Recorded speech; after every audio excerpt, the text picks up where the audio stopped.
Hey guys, it's Saga from TechWorks. In this video, we will take a look at the fancy new dual cameras on the OnePlus 5. I've been waiting so long to make this video because OnePlus has been pushing out many software updates for this phone and each one seems to have added some improvements to the camera. This is going to be a slightly longer video, so let's quickly get one fact out of the way. These new dual cameras look and in many ways perform similar to those of the iPhone 7 Plus. OnePlus even copied the interface of the 1x to 2x button and the name Portrait Mode from the iPhone 7 Plus. With that said, let us move past it and look further into these dual cameras. The wide camera is a 16 megapixel sensor with f1.7 aperture, pixel size of 1.12 micron and electronic stabilization. The telephoto camera has a 20 megapixel sensor with f2.6 aperture and pixel size of 1 micron. It is really sad that OnePlus decided not to include optical image stabilization on either of these cameras, despite of having it on their previous devices. At the front is a 16 megapixel camera with f2.2 aperture and electronic stabilization. Interface of the camera app is pretty simple. You get a zoom button right above the shutter button and swiping to the left gets you to the new portrait mode. Get ready for a lot of image and video samples from this camera. But before that, a word from our sponsor. This video is sponsored by Wondershare Video Converter Ultimate. This software provides you with variety of video tools. You can convert a video into practically any format like MOV, MP4 or AVI. It makes transferring videos from your computer to any smartphone, tablet, gaming consoles and even VR devices very easy. You can also download songs and videos from the internet just by pasting its URL in this software. Wondershare Video Converter Ultimate is a one-stop professional and multifunctional video toolbox. Go check it out. All of the images have been shot in auto mode with auto HDR turned on. Like on most of the cameras we saw this year, in good lighting situations, OnePlus 5 captures really good looking images. The white balance is very accurate in most lighting conditions and the dynamic range is also really good. But I think sharpness and details could have been a bit better in some of the shots, especially since camera is one of the most hyped features of this phone. Some of the shots turn out amazingly crisp and detailed, but a few are not.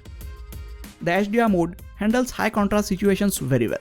Here are shots with and without the HDR mode turned on. You can see the difference for yourself. Here is a small clip showing the focusing speed. It is better than the OnePlus 3T, but it is still far from perfect.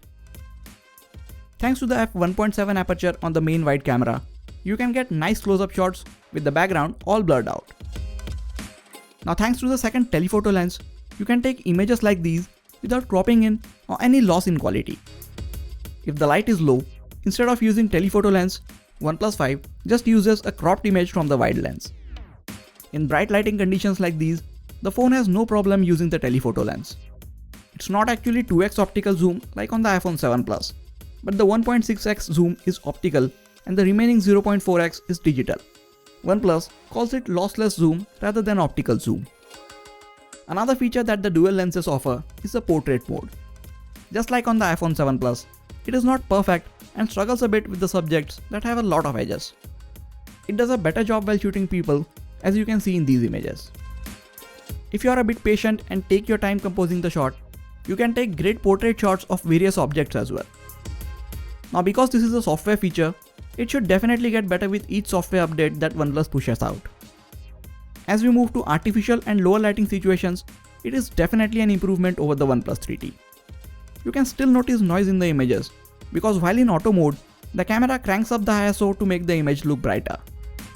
You can very easily lower the exposure a bit, which will end up reducing the noise and saving the shot. You can also turn on the HQ mode, which will help you reduce the noise from the shadows of the images. Now we saw this image earlier, and since the light is low, the auto mode has cranked up the ISO, so there is a lot of noise. But if you turn on the HQ mode, the image looks much better. The lack of optical image stabilization is definitely felt in these lower lighting situations. You can also go to the Pro mode, lower the ISO and use a longer shutter speed to take better images at night. But make sure to hold your phone very stable or put it on a tripod while doing so. You can play with the settings in the Pro mode and get these kind of shots as well. Again, just make sure that the phone is placed on a tripod while taking these shots. Here is a small tip.